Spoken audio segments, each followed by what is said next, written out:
buenas tardes, noches, días para toda nuestra querida audiencia. Volvemos con Ilustración Pura y Dura, el podcast de la ilustración colombiana y mundial. Y hoy especialmente suramericana. Hoy especialmente suramericana, con mucho color y mucha alegría, no se imaginan cuánta. ¿Cómo estás, José? ¿Cómo va la vida? Nos demoramos un poquito en grabar, este es el tercer capítulo de la segunda temporada, ¿no? Tercer capítulo de la segunda temporada. Recuerden que pueden encontrar toda la temporada en Spotify, en YouTube, en Apple Podcast y la plataforma de podcast que más les guste. Ahí pueden encontrar los 10 primeros capítulos donde estamos Randy y yo peleando, y también con invitados internacionales que hemos tenido de España, Argentina, y el día de hoy, ¿de dónde? Desde una tierra que adoro, me inspira bastante y me ha regalado música, alegrías, que se llama Brasil. Hoy tenemos invitados desde Brasil. Se dice Brasil. Brasil. ¿Y el invitado quién es, Randy? El invitado es nada más y nada menos que un autor, ilustrador muy poderoso, inspirador y talentoso, llamado Roger Melo, que está por estos días visitándonos en Colombia. Ya lleva un tiempito. Roger, ¿cómo estás? Qué alegría tenerte acá. Ay, estoy bien. Ahora mejor, con tanta palabra maravillosa. Roger además tiene un excelente español y portuñol, entonces vamos a escucharlo con sus palabras maravillosas justamente. Y es también, bueno, es importante decir que Roger vino en general por una alianza entre tres entidades culturales.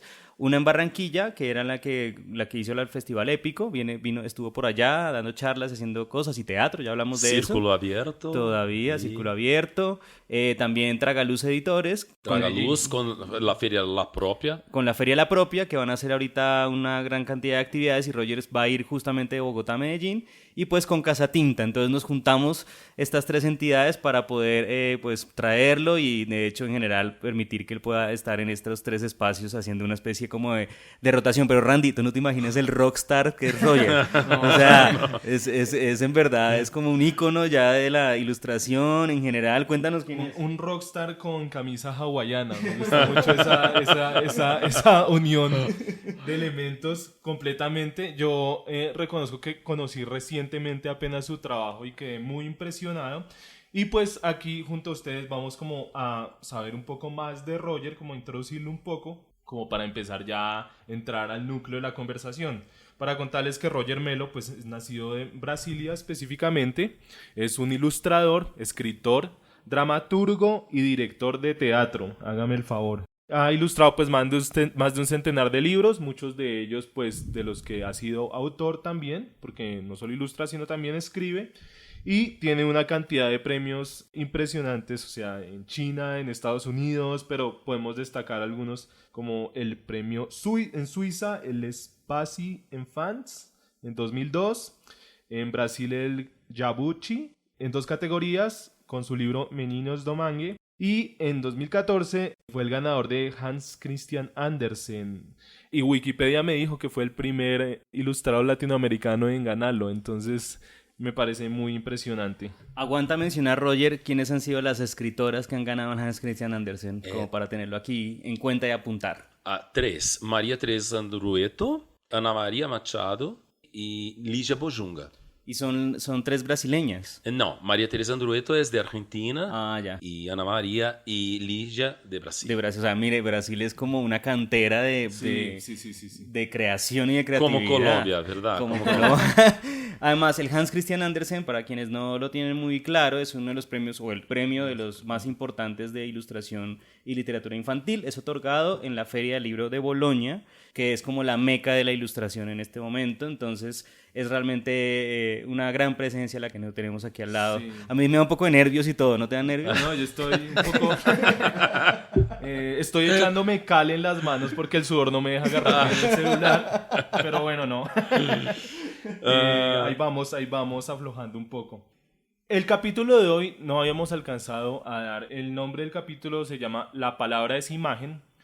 ¿Por qué la palabra es imagen? Porque es que hay una relación entre lo textual, entre la palabra hablada y escrita, y cómo la imagen se puede superponer y muchas veces llenar vacíos, espacios que las palabras no alcanzan a ocupar. Y eso, quisiera empezar un poco con eso, preguntarle a Roger, porque esa idea de el enamoramiento, del encantamiento por la imagen a partir de la ausencia de la palabra, con una experiencia que tú dijiste que tuviste desde muy pequeño, me gustaría que nos contaras un poco sobre eso. Ah, fantástico. Quando era pequeno, eu não falava muito, era muito entretido com dibujar e escrever também com os cómics, era obsesionado por los cómics, também por la naturaleza, então não falava muito. Pero quando empecé ¿cómo se diz? La adolescência, começou a adolescência, empecé a falar e penso que as pessoas querem que eu vuelva para aquele estágio anterior, porque não puedo mais parar de falar, é uma coisa louca. Por favor, vuelve. Eras un niño como introspectivo, pero como, ¿cómo se dice? Ensimismado, triste. O sea, ¿alguna ¿cómo? vez tus padres, digamos, se preocuparon por eso? No para escudriñar en tu vida privada, pero sí hubo como algo médico o algo que dijeran, no, simplemente era que no te interesaba el mundo de la gente o, sí, de la interacción social y más te interesaba era observar o cómo fue... Eu penso que era uma atenção específica. Todo el distraído, se diz? El distraído, na verdade, tem uma atenção específica. E minha atenção específica era com a ficção. Eu estava aí involucrado com essas coisas e não, para nada não era triste. Era muito ilusionado com essas coisas, com essas descobertas. E me encantavam os cómics, os livros, la conexión con este entorno loco que es la vida, porque yo no necesito del sobrenatural porque ya la vida es increíble. Entonces eso siempre me fascinó y dibujaba y no lo hacía para los otros, hacía para mí mismo. Entonces, pero hubo una hora donde esos, si hoy hay niños que no hablan mucho y muchos de mis amigos dicen, mi niño no habla mucho, todo bien. Claro, sí. Intentar conversar, todo bien, pero eso no es una cuestión de preocuparse tanto, es un proceso de buceo interno. ¿Tú recuerdas qué tipo de imágenes o dibujos hacías cuando eras niño? Animales siempre. Muchos animales vistos desde arriba, entonces... Desde arriba. Sí, desde arriba. Cenital que llaman. Era un ambiente drone antes del drone. Yo inventé el drone. Mentira. Oye, pero tú, no sé, dibujabas una vaca y la dibujabas desde arriba. No una vaca, porque mi interés siempre fue en los animales salvajes. Me encantan también los domésticos, pero los salvajes son la posibilidad de libertad y de locura. ¿Y en algún momento hubo algún tipo de narrativa en lo que hacías o eran solo animales como separados? Una topología o algo así. Que niño raro yo era entonces. A la noche, por ejemplo, yo jugaba con las manos. Entonces, ¿cómo se puede hacer sombras y proyectar animales? Yo hacía sin las sombras con los dedos y cantaba. Entonces mi madre pienso que estaba un poco preocupada, de verdad. ¿Tú, Randy, cómo eras cuando eras niño? ¿Eras callado? Sí, un poco. Pero no tenía como esa genialidad de Roger de empezar a explorar el silencio. Era más como comer tierra y cosas así. Nada realmente creativo. Yo le echaba tierra a las niñas, le echaba arena a las niñas en la cabeza y creía que eso las atraía. El Don Juan. Con su trauma. El Don Juan Underground. Oye, me interesa porque, listo, ¿de dónde viene la inspiración? De los animales. O sea, tú tenías en donde vivías de alguna manera acceso, obviamente en Brasil, la diversidad de fauna impresionante, pero me imagino de cerca y como también los cómics, ¿qué tipo de cómics veías, influían de alguna manera o eran cómics locales o... No eran locales. Me encantan también los artistas de cómics de Brasil, de Latinoamérica, pero los más locos me interesaban. Un que se llamaba Filemón y el náufrago, ¿se dice? Uh-huh. Del A. Así se llamaba. No sé quién es el autor, podemos buscar. Y es un libro muy loco, un cómic loco, donde un náufrago llega en un sitio inusitado, un paisaje muy activa, como casi un paisaje personaje, y él llegaba lá porque en el mapa estaba escrito Atlántico, y él llegó en una isla que era la letra A. Y había una conexión con la otra letra A. Mira, qué locura, ¿verdad? Wow. ¿Y eso era lo que te llegaba a las manos en ese momento? ¿O Yo buscava, el sitio que más me gustaba de ir era ¿cómo se llama? La banca de revistas. Donde, como un El kiosco? El kiosco. Salir à noche, eso me encantava. Sempre me encantou a noite. E sair à noite para um quiosco, que era quase proibido, verdade? Sair solo à noite. Claro. Para mí era el paraíso total. Liberador. Ayer que estuvo Roger hablando con nosotros aquí en Casa Tinta, en una charla bastante extensa sobre su trabajo y sobre el teatro y todo esto, nos salió con una como entendimiento acerca del objeto libro que me pareció muy bello y que creo que aguanta mucho mencionar acá. Y era algo así que decía que ustedes, o sea, tu generación creció dándose cuenta de que los libros eran un objeto realmente poderoso, porque por ese objeto te podían matar, prácticamente. Estamos hablando de una época de la dictadura militar en Brasil. Recuerden que recuerden que la derecha tiende a la dictadura militar, entonces hay que tener cuidado con la extrema derecha. ¿Verdad? Y bueno, la extrema izquierda también. Eso va por ahí, los dos extremos tienen las dictaduras militares. Pero bueno, como toda dictadura en Latinoamérica, hubo seguramente una persecución muy fuerte a personas que pensaran diferente.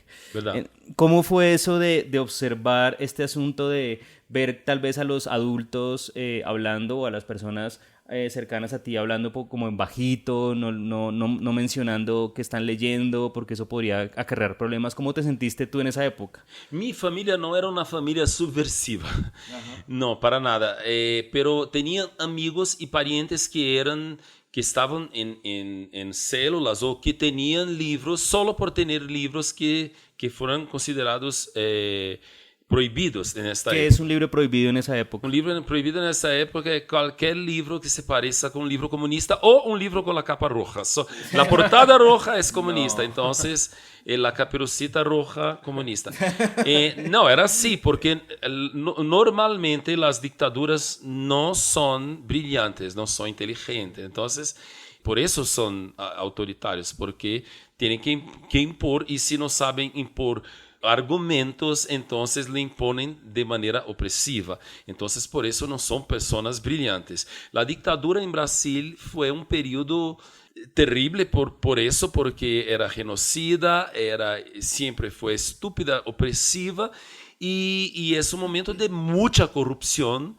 Es un momento donde el mercado y la economía no quedó estagnada. Es solo un periodo estúpido de represión donde se quita la filosofía, donde se mata gente solo por no concordar. Y así crecimos sin filosofía, sin derecho a muchos libros, y los prohibidos eran, claro, una vez que uno prohíbe, queda interesante, ¿verdad?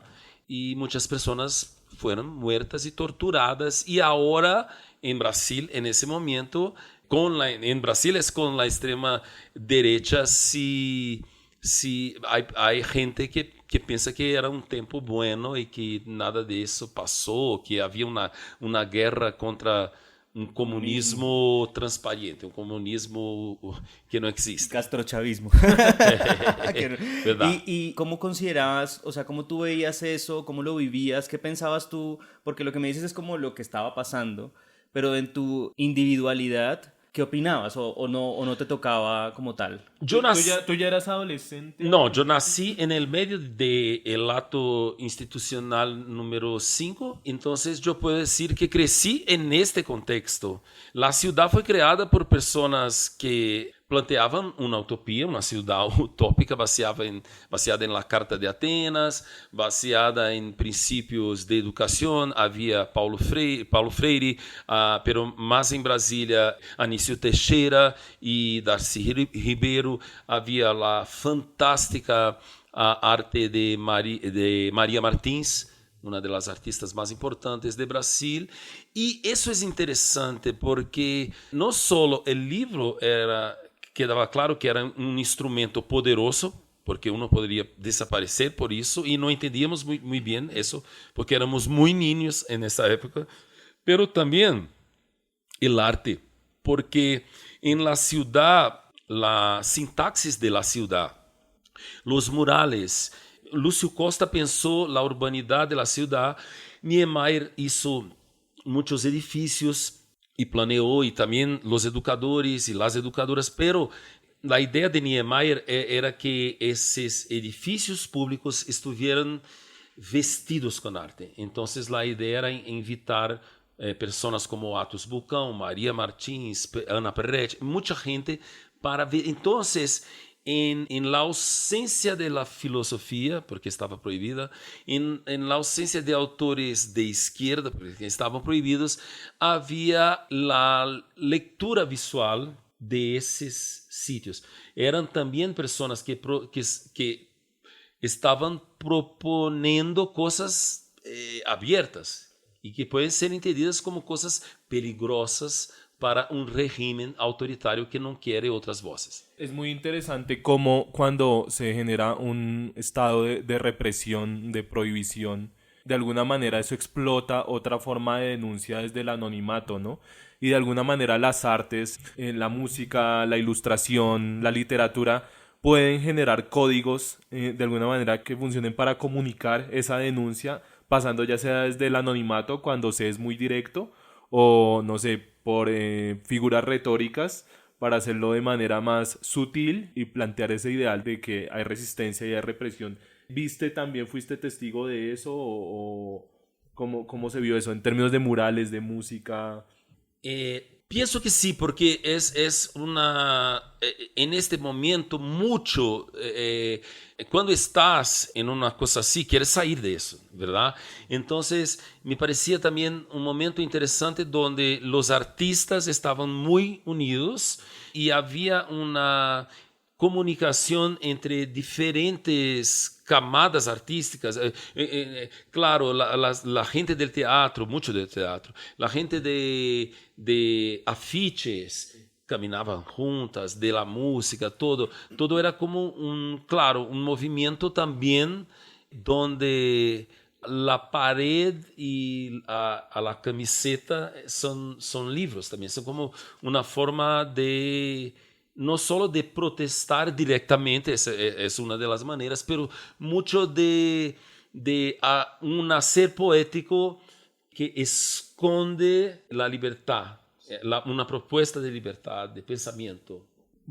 Hay una cosa que vamos a añadir acá y es que obviamente, como en todos nuestros capítulos de podcast, tenemos una playlist. Hay playlist y esta playlist, adivinen. Pues yo estaba dudando de hacer esta propuesta a Roger como para no caer en un cliché, porque pensaba pues proponerle, oye, recomiéndanos música tradicional brasilera, bossa nova. Y yo decía, bueno, ¿será que queda como cliché? Porque pensaba, bueno, si a nosotros nos invitan a otro país y dicen, no sé, José, recomiéndanos vallenato, salsa choque. Yo feliz, yo amaría que me hicieran esa pregunta. Pero además que yo me ponía a pensar, uno le dicen, recomiéndanos vallenato, y en mi caso yo recomendaría el de Francisco el Hombre, Escalona, sí, o sea, sí. Cosas como no el que dice 40 veces me gusta, sino ese vallenato hecho como con apellidos paramilitares, sino en general el antiguo, que era el de juglar, me imagino, ¿no? Entonces, por eso es chévere, porque además Roger, aunque no sé si en el podcast lo vamos a poder escuchar, se la pasa cantando. Sí. Entonces él es una persona además muy musical. Uno la ve y como que hay música por ahí. Hay música. Ahí, él está sonando en este momento, aunque ustedes no lo crean. Entonces, pues sí le pedimos efectivamente que nos recomendara música también, ¿no? Y que no sea, pues, la idea, no sé, los que ya conocemos, yo, Gilberto, La chica Jovín, de Ipanema. Sí, no, sino que nos recomiende como música que seguramente no conocemos y que me imagino Brasil es una cuna exquisita musical. Entonces, Roger, ¿cuál es la primera canción que nos recomiendas para poner ahorita mientras seguimos hablando? La primera canción, yo quería hablar de una persona que es Assis Valente, que viste una camisa listrada, se dice, y sale por ahí con una adaga en el bolsillo, y todo es fantástico porque describe un tipo, una época, la escuela, la historia del samba, pero también como una afirmación de una persona a un tiempo amorosa y violenta. Ok, Pues sonará entonces Camisa Listrada, cantada por Elsa Suárez. ya volvemos. E saiu dizendo: eu quero mamar, mamãe, eu quero mamar, mamãe, eu quero mamar. Levava um canivete no cinto e um pandeiro na mão, e sorria quando o povo dizia: sossega, leão, sossega, leão.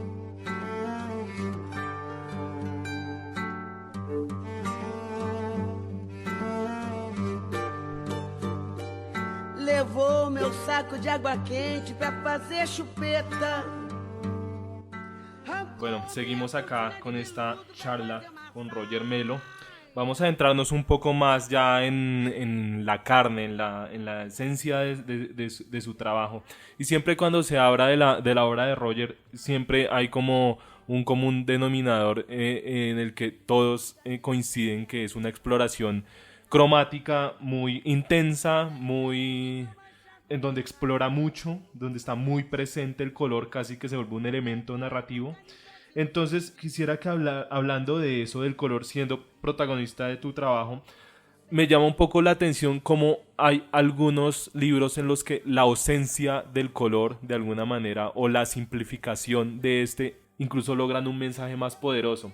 Y hablo, por ejemplo, del libro que ya nos vas a hablar ahorita, el de la mariposa que nos mostraste ayer, ese libro absolutamente blanco, o este otro que me impresionó bastante que se llama Carboneriños, como los niños del carbón o de carbón, sería en español. Carboneritos, tal vez, en español. Que hay una concentración de una paleta de color puntual, o sea, puede ser muy rojo o muy blanco y el efecto realmente es impresionante. Entonces, cuéntanos de eso, como si te pueden encasillar dentro de esta exploración cromática súper vasta, pero también tú decides ir para el otro lado. Entonces, ¿cómo es ese proceso? Gracias. Hay dos cosas interesantes. La idea de personas fuera de América Latina o de India o de África de decirem, ustedes usan muchos colores. Sí. Claro, eso es un poco de un preconcepto, pero es también un preconcepto de nosotros decir, no soy solo eso. Pero de verdad, usar colores no es fácil. Y nosotros sabemos usar colores porque estamos sobre una incidencia luminosa. El color es un dolor también. Cuando uno elige un color y sale en India con verde neón y fucsia, eso es una opción, eso no es solo vanidad, eso es una actitud filosófica del color, sabiendo que a cada elección de color corresponde una pérdida. Cuando un niño empieza a pintar y utiliza el rojo, el niño no tiene o niña no tiene más. Entonces, yo llamo atención para eso. No es de verdad un conocimiento específico eso que tenemos del color. ¿Por qué avergüenzarnos? Esa palabra es difícil. Avergüenzarnos de eso. Sí. ¿Por qué no incluso hablar sobre eso, estudiar los aspectos formativos, filosóficos, artísticos, visuales de eso y estudiar a fondo? Porque, claro, no hay color como negro. Negro es la pura pregnancia, es la maravilla de la gráfica. Pero es muy fácil salir con negro y quedar bien. Y al mezclar otros colores, ¿cómo es eso? ¿Será que es solo una carnavalización? ¿Será que es solo poner colores en un soporte? No es. No es de verdad que no es. No importa si los carteles de América Latina, por ejemplo, me encantan. Aquí a todos, estoy cierto. Y cuando uno sale a viajar por Latinoamérica, mira, Perú, Colombia, no hay solo 7 colores, hay 150 colores. Entonces deberíamos estudiar eso y no decir que simplemente son colores alegres, contrastados. No es eso. Cada color es un dolor y hay la rima, ¿verdad? Me acordaba un poco de tu elección de colores, que la otra vez estaba revisando las imágenes de Roger, y ahí en el libro de la pluma, donde hay unas plumas y unos animales y unos pájaros, hay una elección de color que es parecida a la que tienes en la camisa en este momento, que me parece que es una elección complicadísima de hacer, pero que funciona muy bien, y es un café de fondo y colores como blanco o azul muy clarito encima. Yo estaba pensando el otro día, Randy, es que uno siempre tiende al blanco en el color, como que al fondo, ¿no? Como que tiene la tendencia hacia los claros, porque trabajar colores de densidad muy fuerte hace que la imagen pese mucho. Y en tu caso yo veía o viendo el cartel que hizo Santiago Solís y Jorge Garnica, que es el de Catálogo Iberoamericano de Ilustración, que el fondo es un tono como turquesa con naranja. Pensaba también en cómo tú esa combinación la viste previamente o es simplemente intuición en esa elección, porque son 3 colores en este caso que te estoy diciendo. Ahorita te pongo el cartel para que lo veas, y es como son 3 colores y es tan sencillo pero a la vez tan complejo de hacer, que me pregunto si lo observaste en la naturaleza o lo observaste en una edificación o simplemente dijiste vamos a explorar con estas tonalidades. ¿Y de dónde es mi camisa, sabes? No, ¿de dónde es? ¿De Bahía? África del Sur. Entonces, tiene a ver con eso, ¿eh? Son sitios que son habitados por la luz. Y la luz es lo que reparte los colores, es lo que, ¿cómo se dice? Rompe los colores en estas múltiples voces. Y esa del pico de cuchara. En portugués, colhereiro, que cuchara es colher. Y este pájaro existe en América y existe en China. Pero el de China tiene esta corona y es principalmente branco con amarillo. Acá es rosa escandaloso. Y entonces fue una manera de decir que hay diferencias, pero la semejanza es importante, aunque estemos en sitios diferentes del mundo. Entonces los colores empiezan a surgir también de manera ahí muy gráfica para cómo solucionar, cómo va a ser impreso. Yo quería simular una serigrafía, pero no sería impreso como serigrafía. Sería un sistema de colores sobre el original es en tela. Es un papel tela, entonces los colores serían aplicados en un sistema y ellos me decían, ese sistema no tenemos cómo hacer otro. Y yo no entendía, pero el otro que ellos proponían en China, en CCPPG, este editorial del gobierno de China, el más grande, proponía hacerlo en hot stamping. Entonces, una locura, porque los colores entraban como colores especiales y marcaban, ¿cómo se dice? El papel. ¿Como que lo repujaban? Sí, marcaban, ¿cómo se dice? Para abajo, así en relieve. Sí, como un repujado. Bueno, esto es con el uso del color, cuando dices, bueno, voy a usar colores, etcétera. Y lo que te preguntaba Randy, cuando decides dejar de usar color, por ejemplo, en el libro de las mariposas, ¿cómo es esa anécdota? El libro de la mariposa, La pluma y el libro de la mariposa son escritos por Chao Wen-Chuan, que después ganó el premio Hans Christian Andersen como escritor, y el primero de China. Él es director del Departamento de Literatura y Filosofía de Universidad de Pekín. Y él decía que su manera de hacer filosofía era hacer libros para niños y no en la academia. Entonces, eso quedó siempre en mi cabeza.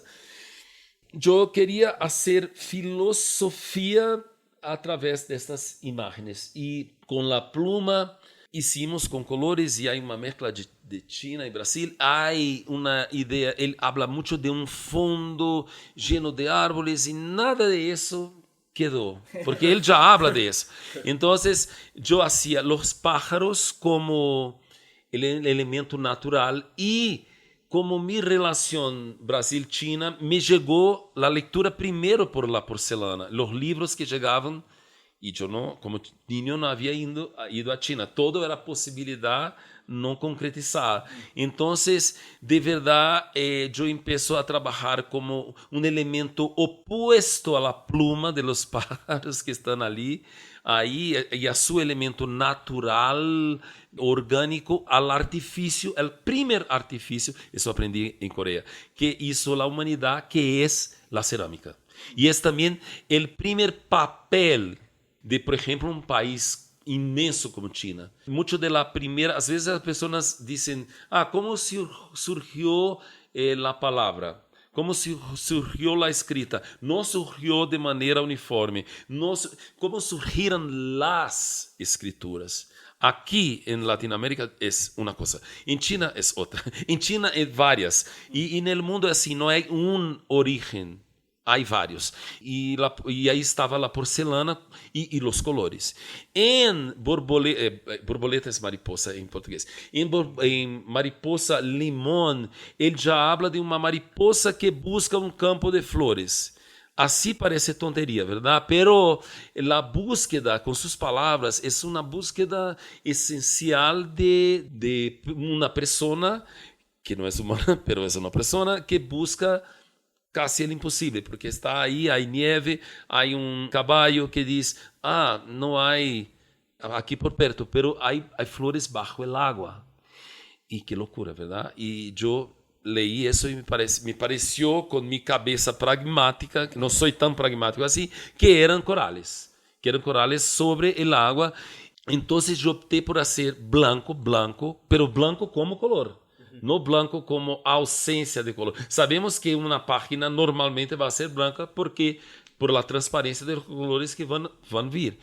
Y entonces yo utilicé el negro, el amarillo neón y el verde neón y el blanco como color y como este personaje que busca tanto a alguna cosa, un paisaje que no viene, es también una falta.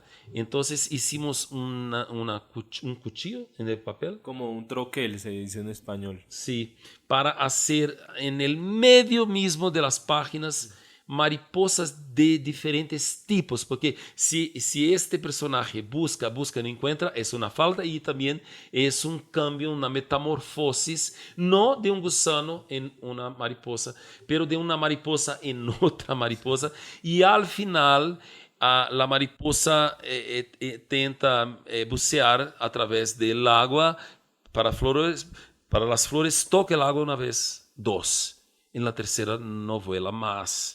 Entonces hay esta relación con la muerte, pero hay un pez que se llama pez mariposa limón. Mariposa limón. Como una transmutación ahí, súper lindo. Además que sí es muy, no diría que muy común, pero sí es común en Oriente que exista lo que tú dices, que exista la transmutación. No es la metamorfosis, sino lo que vos dices, la transmutación, de que una cosa cambia su forma y su filosofía y su estructura para volver a ser. Y es la mariposa que se transforma en pez de alguna manera, ¿verdad? Es fantástico, sí, exactamente eso. Y es también una posibilidad de atingir tapas tapas no esperadas, ¿verdad? Hay mucho de filosófico en eso. Un poco para que entiendan de qué estamos hablando, el libro de mariposas de Roger Melo tiene en la carátula una serie de mariposas en verde, de un color verde, que está impresa sobre un acetato, de tal forma que cuando uno quita un poquito el acetato de la carátula, la sombra de las mariposas se proyecta sobre el acetato, y es un libro completamente blanco, que es muy extraño para el Roger, porque Roger tiene libros con color o con unas mezclas de ausencia de color. Si quieres podemos hablar ahorita de carboneritos, carboeirinhos. Y hay unos troqueles de mariposa que atraviesan todo el libro y se ve pues de alguna forma esa transición. Y en algunos casos hay unas páginas verdes completamente, con un verde además, Sí. que es un verde frío muy lindo que utiliza para este libro. Entonces, y es una especie como de acordeón muy largo. Es Sí, un leporelo. un leporelo. Muy hermoso, pero es muy bonito lo que describe él, porque ese es un blanco, que se hace como construcción de color a nivel como de postura. Es verdad. Y que recoge un poco el asunto del papel como transmisor también, ¿no? Entonces es muy bonito esa Y construcción. una cosa más, porque ahí surgió el leporelo, porque mucho del biombo en China siempre, ancestralmente, es una manera de contar historias. Cuando uno ve un biombo que divide un ambiente y otro, ahí están valles, están personas pescando, están cormorones, las montañas de China, hay escritura también, que para ellos es muy importante. Las personas salen para ver exposición de caligrafía, y fue raro porque a veces me comunicaba con ellos y ellas en inglés, y yo intentaba decir a wall divider, leporello, accordion. Nadie entendía, y yo hablé, entonces, ¿cómo voy a decir biombo? Y ellos dijeron, piompo. Y entendieron porque, claro, la génesis de la palabra biombo es china. Y, por ejemplo, los portugueses estuvieron introdujeron palabras como la palabra que representa botón, botón, botón, que es un concepto que no tenían, porque no aprendían y otras palabras también. Pero el concepto biombo, piompo, viene de ahí. Ve. Bueno, Roger, háblanos un poquito también de tu proceso ya técnico, de los recursos técnicos que más te gustan, porque veo acá mucha introducción de texturas, de collage, elementos como ajenos digamos que a los medios tradicionales, y también la construcción de los personajes muchas veces desde la abstracción, desde la geometría. Es una anatomía muy particular que tú imprimes a tus personajes. Entonces, háblanos de eso, o sea, cómo mezclas esas técnicas, qué te llama la atención explorar, cómo te sientes más cómodo, cómo surge esa forma de construir los personajes en tu trabajo. Es que hay una substancia que es una substancia que no es simplemente un traducir el texto verbal para el texto visual. Muchas veces empieza con el texto visual. Entonces, esa búsqueda de la substancia, por ejemplo, un libro antes de Carvoeirinhos es Meninos do Mangue, Niños del Manglar, que también toca la cuestión del trabajo infantil, como Carvoeirinhos, Carboneritos. Pero los manglares, como aquí en Colombia, en Brasil, hay muchas ciudades que están en el mar y donde el río llega al mar, donde hay los estuarios, ¿verdad? Ahí están llenos de manglares, que son el terreno que primero se daña con la ciudad, porque la ciudad, la marea lleva de la ciudad el post-consumo. Entonces llega plástico, llega trozos de la ciudad, del urbano, y se quedan en las raíces del manglar, que son raíces aéreas. Hay 3 tipos o 2 tipos de manglar.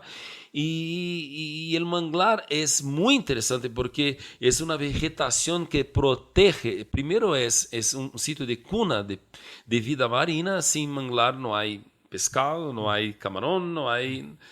Si las personas quieren utilidad para eso, no era necesario, ¿verdad? Porque el manglar ya es un ecosistema increíble.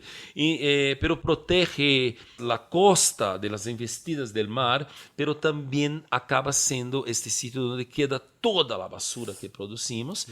Y en Brasil hay muchos sitios donde en los manglares que son los sitios que la ciudad no quiere para vivir. Entonces la gente va a vivir ahí entre las mareas.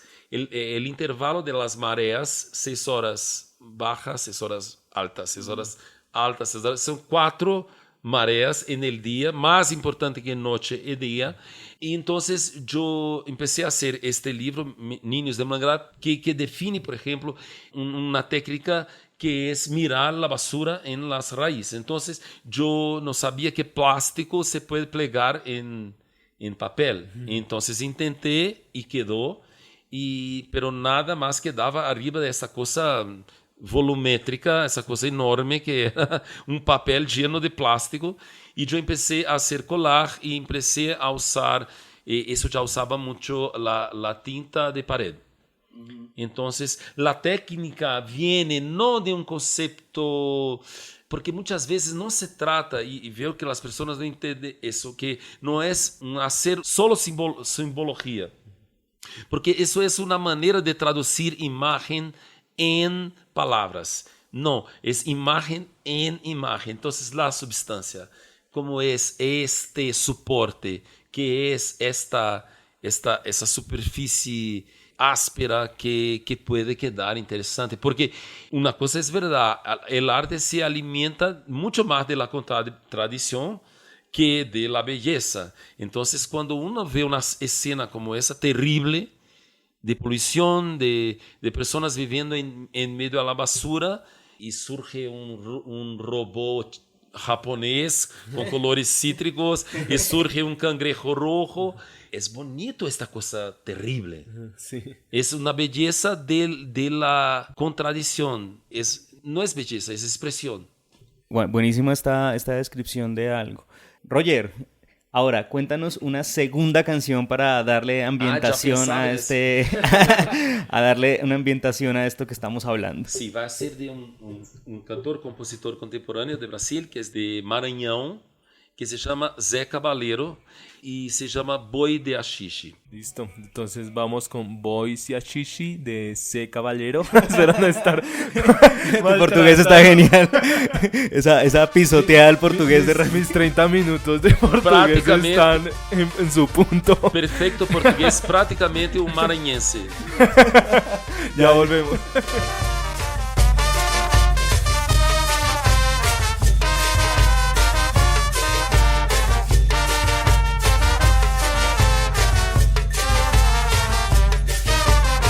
Quando piso em flores, flores de todas as cores, vermelho sangue, verde oliva, azul colonial, me dá vontade de voar sobre um planeta, sem ter medo da careta, na cara do temporal. Desembainho a minha espada cintilante, gravejada de brillantes. Oiga, y sí que es sabrosa la música en portugués, brasileña, esas cadencias que tiene, ¿no? Siempre nada más la forma en que la voz suena casi que es como muy melosa, como una caricia de alguna manera. Entonces... Y cuando me acuerdo cuando viajé a Brasil, todas las personas que me hablaban, hombres y mujeres, todas me enamoraban. Era impresionante. Que le están coqueteando solo con... No le hablan y le coquetean. Sí, eso es impresionante. Y la música es lo mismo, es como una caricia. En cambio, uno de Rolo siempre suena como regañando. Como medio apático. Bueno, seguimos acá. Seguimos, Roger. Te había escuchado en una charla recientemente cómo tú vinculas o para ti es lo mismo, y bueno, corrígeme si estoy hablando barbaridades, pero para ti es lo mismo la palabra y la imagen. Pueden parecer dos universos completamente diferentes, pero en tu forma de percibirlo es como si fueran la misma cosa. ¿Cómo piensas eso? ¿Cómo lo construyes? En la realidad, yo empecé diciendo palabra es imagen como una manera de sacar a las personas de este sitio seguro y da manera de estudiar una cosa en una caja y la otra en la otra, y el diseño uniendo las dos. Pero de verdad es que más y más me doy cuenta que imagen es palabra. Imagen, todo en la palabra es visualidad. Entonces, ¿cuál es la diferencia? Por ejemplo, el Hangul, que es un alfabeto criado por el rey Sejong y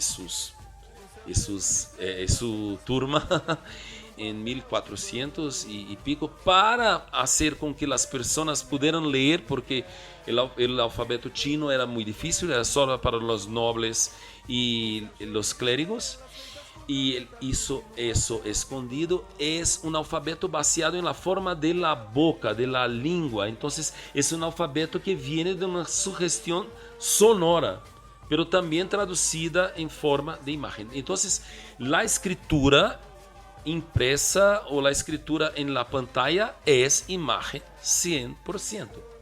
Entonces queda muy claro eso.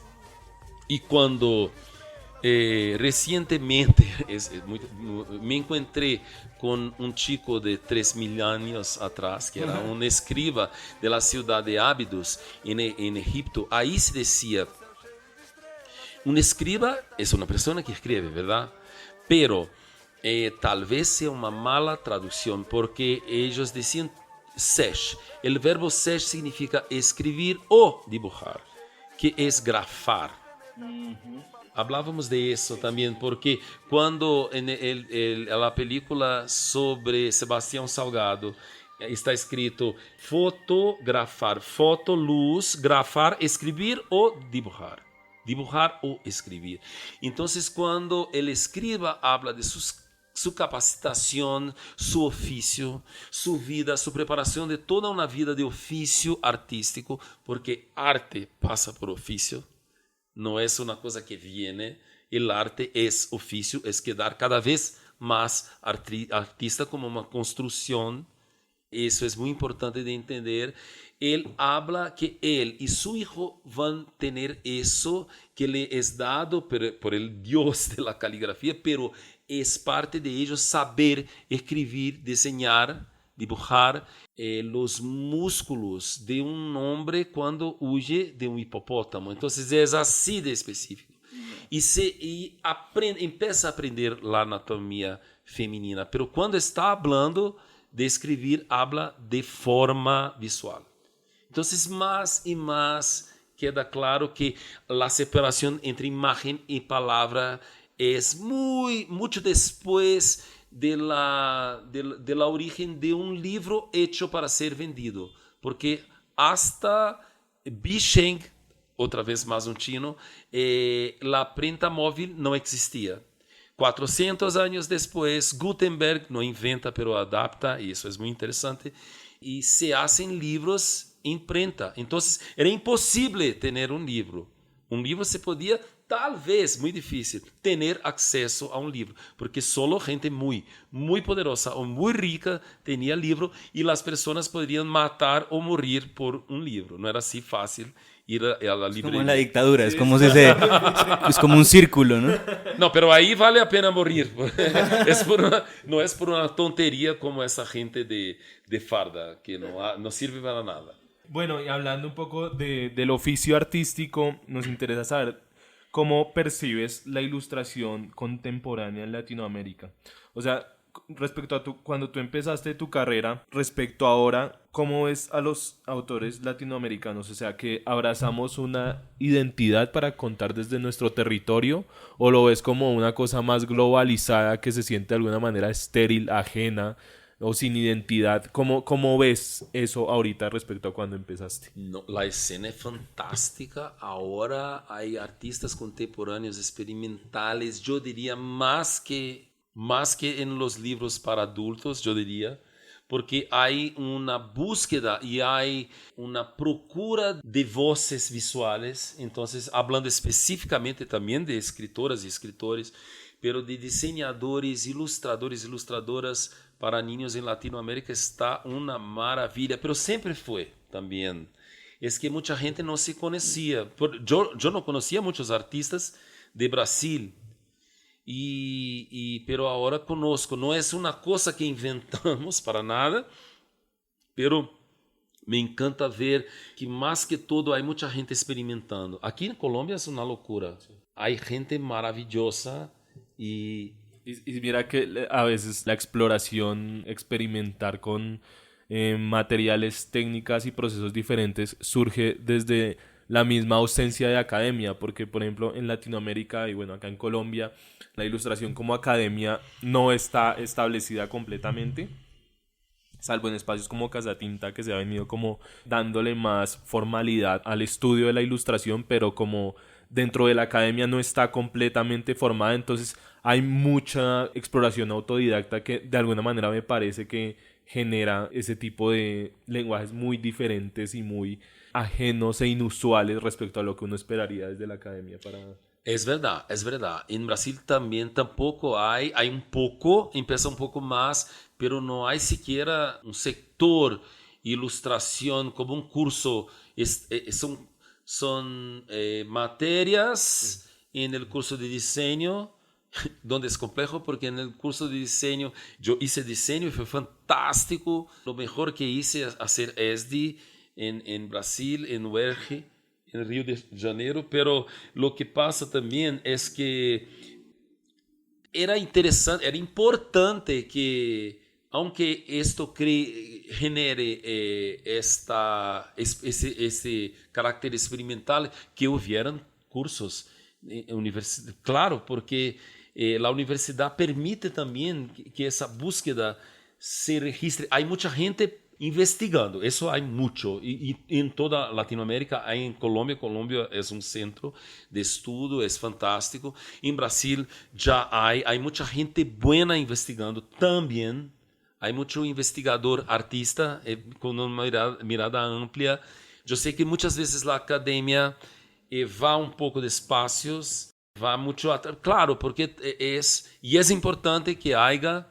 Yo soy apasionado por la academia, también no seguí, no hice post, no hice, pero acompaño y me parece fantástico que haya. Yo en Brasil, con mi pareja Bonet, tenemos un Instituto Quindim de Literatura Infantil y Juvenil, que es una biblioteca, que es un centro de promoción de lectura y es un centro que busca hacer parte de una red internacional para la literatura infantil y juvenil. Entonces hay libros en todas las lenguas, con todos tipos de ilustradores, ilustradoras, diseñadores. Y empezamos, por ejemplo, una cooperación con la Universidad de Caxias do Sur y otras universidades para hacer pós-grado, para proponer tal vez hacer residencia. Una cosa como aquí en Casa Tinta también es uno de esos centros importantísimos, es una referencia en Latinoamérica y en el mundo, y puede hacer con que las personas tengan sí acceso y haya diálogo y parcería con la universidad. Es muy importante, ¿verdad? Roger, un poco yéndonos hacia otro tema más paralelo, estaba pensando en Carboneritos y en otros libros que has hecho, y toda la historia que tú cuentas antes de hablar del libro directamente, como que da cuenta de un montón de referencias, investigación, un montón de cosas. Yo quería preguntarte, ¿cuál es, cuando te cae un cuento, un libro, o bueno, algo que quieras ilustrar, qué es lo que te hace aceptarlo como para ilustrarlo? ¿Y cuál es como tu postura frente a los libros? O sea, ¿tú qué quieres mostrar en los libros? ¿Como siempre naturaleza? ¿O me gusta mostrar la situación, por ejemplo, en Carboneritos, de los niños a través de una visión como muy abstracta también? ¿Cuál es tu interés como político? Con política no me refiero a izquierdas y derechas, sino cuál es como tu postura respecto a la creación de libros. ¿Qué tratas siempre como de decir cuando te cae un proyecto en las manos? Es interesante porque a mí me gusta sorprenderme. Y aquí en los talleres que hicimos fue fantástico porque las personas empezaron hablando de cosas en sus vidas y quedó fantástico. Y a veces siempre muy emocional, las personas reían, lloraban. Pero después de eso fuimos directo al diseño de un libro, un diseño, una propuesta nueva de diseño. Entonces quedó de un punto al otro extremo y en el medio hay esta conversa con el objeto libro. Y yo hoy hablé de eso también. Vamos a hacer libros, vamos a plegar papel, vamos a hundir papel a otro papel con línea, no sé qué. Porque cuando haces un libro, el libro es una fisicalidad. El libro es un objeto, el libro es prosaico. El libro, porque pensamos mucho en el contenido del libro como una cosa pura, casi sagrada, y no es para nada. El libro es un objeto y se puede atirar y se puede rasgar si un niño puede rasgar el libro, puede escribir en el libro, puede todo. Es un objeto y no es para siempre. El libro, la creación del libro está vinculada a su destrucción. El libro es un objeto nómada. también. La forma del libro que quedó la más significativa es el códex. Y el códex es por el tema de la destrucción. En la biblioteca de Alejandría se empieza a quedar, ¿cómo se dice? Pegar fuego. Sí, a Quemar. incendiar. ¿Cómo vas a llevar Homero en rollos? Es imposible. Un rollo queda y ya no tienes Homero. Entonces, es mucho mejor huir con un libro en esta forma, códex, eje de páginas. Entonces, yo lo que hago es conversar con esta cosa que no sé qué es. Entonces, no, claro, todos mis libros van a tener animal. Es cuanto más no hay animal, yo pongo un animal, porque en este mundo no hay mucho espacio para el animal. Y para mí no es diferente. El animal tiene todo que nosotros tenemos. Y tiene articulaciones, y tiene alma, y tiene inteligencia. Hay gente que no tiene, pero animales tienen. Y entonces va a tener, pero eso no es una condición sine qua non. La condición sine qua non es la libertad total de una historia, que una historia tiene de te llevar a sitios donde no sabías que ibas.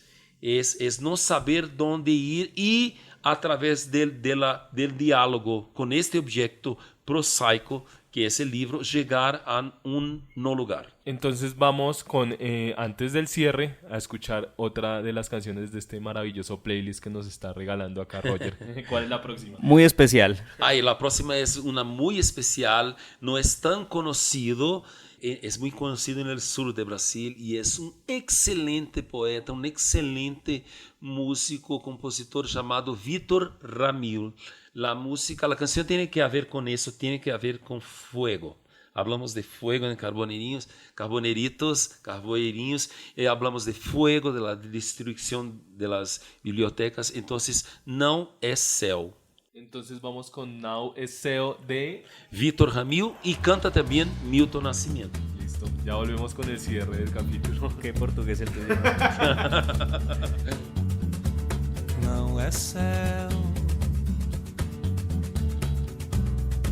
sobre nós, dele essa noite não veio e muito menos vai o dia chegar. Se chegar, não é só. Bueno, ya vamos cerrando esta conversación con Roger Melo. Muy encantados. Para finalizar nos gustaría, hablar de esta otra faceta importantísima en tu carrera que tiene que ver con el teatro. Tú eres director de teatro, dramaturgo, escribes para teatro. Entonces, tú planteas que hay una similitud en muchos aspectos en el ejercicio de dirigir teatro con el ejercicio de ilustrar y escribir un libro. Respecto a esto, nos gustaría saber, háblanos de esa faceta y también que nos digas un poco qué elementos crees que, por ejemplo, del teatro nunca se podrán traducir a un libro, y a la inversa, qué características de un libro sientes que nunca podrían funcionar de la misma manera en el escenario, en las tablas. ¡Wow! ¡Qué difícil! Bien, Randy, bien. No, uno se esfuerza acá. ¡Wow! ¿Me acuerdas después de eso? De verdad que hay mucha semejanza porque el teatro como el libro son géneros impuros y múltiples. Entonces hay olor, hay ritmo, hay tiempo, hay canción, hay subversión del tiempo, hay trabajo en conjunto porque uno no hace un libro solo y sabes cuando uno hace un libro solo queda feo porque hay que editar, hay que ilustrar, hay que escribir, hay que revisar, hay que distribuir, hay que todo. Promocionar. Y sí, claro. Entonces, si uno, aunque una persona haga el libro, la figura de un editor, de una editora es fundamental. La figura del librero es fundamental. Hay editores, y yo tengo la suerte de tener editoras fantásticas que proponen, que te ayudan a ver. Porque cuando estás ahí muy mezclado en esta confección, ya estás mezclada a personaje, a grafismo, a todo, entonces no puedes más ver o necesitas de mucho tiempo para ver. Entonces la figura editorial es muy importante, el editorial gráfico es muy importante, acompañamiento gráfico, porque el libro no es el dibujo que haces, el libro es este objeto que se hace en serie, y eso es fantástico, ¿verdad? En el teatro lo mismo. Si uno está como actor, actriz, es la persona que está más... A mí me encantan actores y actrices porque trabajan esta cosa invisible que no queda porque es momento, pero queda también porque es para siempre. Pero no se miran de afuera. Entonces, de la misma manera, la dirección y involucrando todas las partes que hacen el teatro, porque el teatro no se hace solo con director, no se hace solo con actrices y actores. Hay luz, hay diseño de traje, que no sé cómo se dice aquí, figurinista. Sí, como el vestuarista, ¿será? Como... Vestuarista. Como diseño de vestuario. Diseño de vestuario, escenario, todo eso, todo es parte, hacer los objetos que son manoseados en la escena. Todo eso es muy parecido con... yo siempre hablo que soy muy interesado por personajes que se constituyen humanos y no son a principio. Como en el elogio de la locura de Erasmus de Rotterdam, ella empieza como una alegoría. Ella va a hacer su elogio, la locura, porque nadie lo hace. Hacen el elogio de la belleza, de la sabiduría. Pero de verdad, lo que hay en el mundo mucho más es la locura. Y entonces ella, ya que nadie habla sobre mí, yo hablo sobre mí. Y empieza y habla mucho de traje. Porque las personas... importantes vestían el rojo y el púrpura, que eran colores muy difíciles, muy caras, más caras que oro. Entonces ella decía, pero son monos, son burros vestiendo púrpura, o no hay nada dentro de este púrpura. Y ella misma se hace a través del traje y va a tener que hacer órgano por órgano interno para quedarse humana, no solo biológicamente humana, pero también conceptualmente humana. Entonces hay una envidia del humano. Entonces yo aprendí mucho con ese personaje de Erasmus, porque ella habla lo que Erasmo no podría hablar, porque era un clérigo en un sitio, un tiempo donde se podía hablar mal de la iglesia, y él no puede hacerlo, pero el personaje puede, porque es caricatural como un bobo de la corte. Así se dice. Sí, el bufón. El bufón. Y así, de la misma manera, por ejemplo, la muñeca que crió Monteiro Lobato, el más conocido, es el Andersen de Brasil, que hizo libros para niños y jóvenes y para adultos también. Pero su personaje más importante es esa muñeca, que es hecha de un trozo del traje de la tía Anastasia, que es una gran cocinera, una gran contacuentos, pero es una persona del pueblo. Es a partir de ahí que la muñeca se hace, del traje y los órganos. La voz no tiene a principio, va a venir una pílula, y esta pílula la hará hablar como loca, casi como yo cuando era niño empecé a hablar cuando era adolescente. Entonces, me parece que toda esa construcción de personaje que se hace, a veces solitaria, hay parcerías también con la ilustración, también se hace cuando uno y todos empiezan a estudiar el personaje y la importancia fundamental de, por ejemplo, quien dibuja traje, que no es una cuestión de vanidad. La ropa es la piel, la ropa es el dentro también. Entonces me parece fantástica y probada esta conexión, esta semejanza entre, por ejemplo, hacer ilustración y hacer escena visual en el teatro. ¿Qué crees que tiene, por ejemplo, la construcción de un libro, el ejercicio de hacer un libro, que no podría tener el teatro? ¿Y qué elemento del teatro crees que no se podría traducir a... No, todo. Todo. Y cada vez más queda más claro cuando, pero eso no, pero eso también. Entonces yo pienso que todo, de verdad. Hay una diferencia de la lectura de, por ejemplo, como la idea de que palabra e imagen es la misma cosa. La lectura del libro Códex, por ejemplo, eje de páginas, siempre tiene el detalle, tienes una visión de una parte, pero nunca tienes el todo, porque mientras lees, empiezas a leer de nuevo y es un otro libro, y es un otro yo, y es un otro tú. Entonces nunca tienes el todo siempre es movimiento. Y la imagen normalmente tienes el todo y no consigues lo específico. Entonces en este sentido son completamente opuestas, un poco como libro y teatro. Libro es permanencia, también el teatro es efímero, pero también hay teatro que nunca te sale. Yo he visto piezas de teatro que me acompañan y hay libros que olvido. Pensaba un poco ahorita que lo mencionabas con la temporalidad en el teatro y en el libro, porque pues el teatro es escénico, son artes del tiempo, que es lo que tú dices, como que suceden mientras las ves, y esa sucesión es una decisión del actor o del director o de la música o de la iluminación. Entonces pueden poner una luz azul, dejarla un tiempo y quitarla, y eso no lo controla el espectador.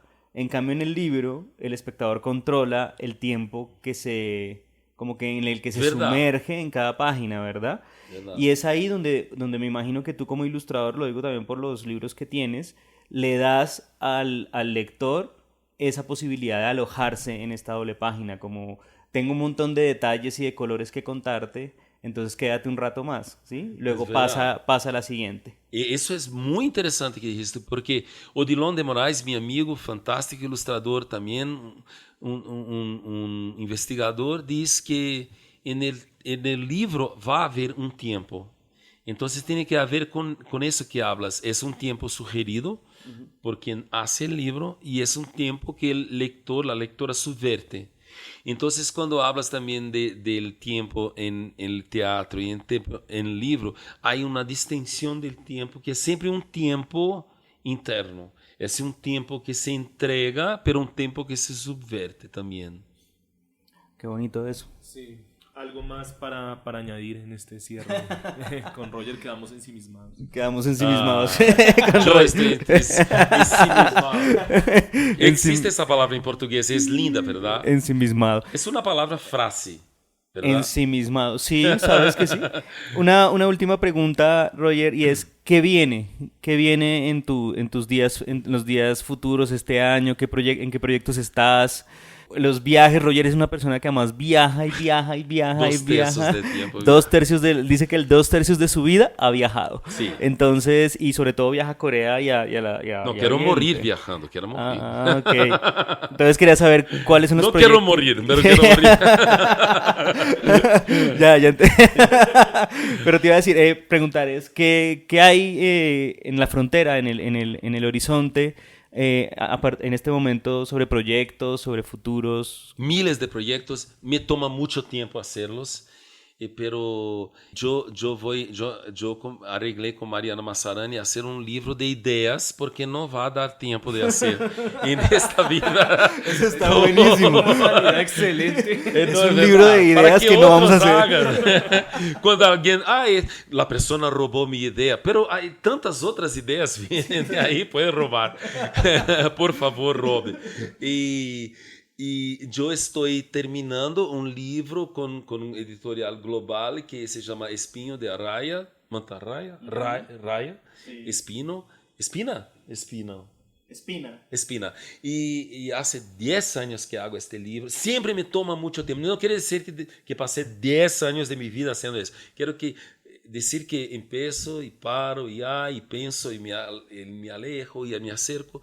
Y también una pieza de teatro ahora que estamos haciendo que se llama Carmín, porque tiene a ver con el color que posibilita que un género sea el otro, que el pobre sea rico. Y es una cosa mucho del teatro. También hay como hay ilustraciones para niños con carmín, ¿verdad? En la piel. ¿Y por qué? A veces la persona... Yo nunca puse, pero hay esa idea de que el carmín, que es un pigmento rojo, otra vez el rojo, que... Los libros prohibidos eran rojos también, pero que es una posibilidad de que hombre sea mujer, mujer sea hombre, que la prostituta sea actriz, que la persona que piensa que es una cosa sea otra. Entonces, el sueño muy ligado, conectado con este rojo, que además es un color muy importante para los indígenas. Segundo Ziraldo, los colores más importantes para América, claro que hay todos los ejes de colores de Andes, pero un color que está en todas las Américas es el negro y el rojo. Porque son pueblos muy gráficos, con una noción gráfica que está más allá. Entonces hay miles de cosas para hacer. Hay otros proyectos también, hay Atotó, son miles de proyectos. ¿Y viajes? ¿Qué viene de viajes? Viaje, acá estoy en Colombia, quiero mi ciudadanía colombiana porque estoy casi un mes y me encanta estar aquí. Es como si yo estuviera en Brasil y no, pero es un sitio que parece que vuelvo a un sitio donde estuve en otras orígenes y después voy a Portugal. Tengo que quedar en Brasilia por un tiempo para hacer carmín con este equipo, porque es un equipo inmenso. Y ahí vamos mezclar ilustración y teatro.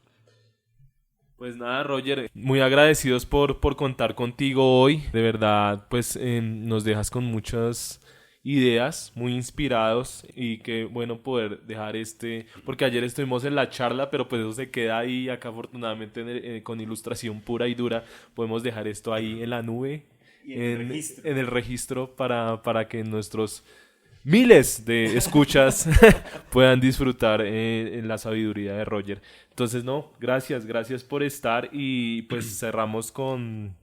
¿Con qué cerramos, Roger? Primero quiero decir que estoy muy feliz. Ya era un aficionado de Casa Tinta, de José Rosero, ahora de Randy, de Diana, de todas y todas que hacen parte de esta maravillosa Casa Tinta. Ilustración pura y dura. ¡Wow! ¡Qué título! El mejor título de la historia. Tiene carácter. Me encantan los podcasts. Este podcast es maravilloso. Y entonces hay una canción que tiene que ver con eso también. No arreglamos, no cuadramos eso, pero sale perfecta, que es una canción muy bonita llamada Espumas al Vento. Espumas al viento. Entonces tiene que ver con tiempo. Hablamos de tiempo todo el tiempo, y con esta finitud de la efemeridad. Y es de José Acioli Cavalcante Neto, y cantan Almério y Mariana de Castro. Mariana de Castro es una de las cantoras, tal vez la cantora más actual que más me toca. Es una voz increíble. Y ya la escucharemos. Obrigado, Roger. Obrigado. Muchas gracias por estar. Cuídate, te queremos. Gracias. Adiós, nos vemos en la próxima. Obrigado, beijo, tchau. Não é coisa de momento, raiva passageira, mania que dá e passa, feito brincadeira. O amor deixa marca que não dá pra apagar. Sei que errei, vim aqui pra te pedir perdão. Cabeça doida, coração na mão, desejo pegando fogo, e sem saber direito a hora nem o que fazer, não encontro uma palavra só pra te dizer.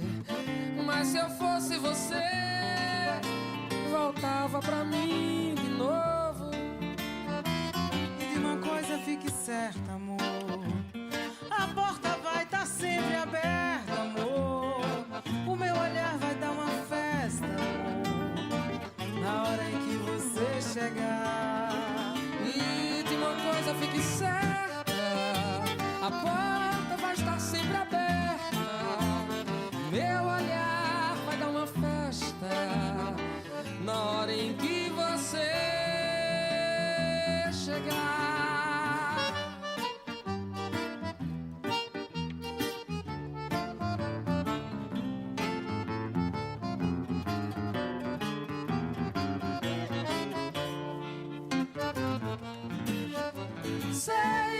aí dentro ainda mora um pedaço de mim.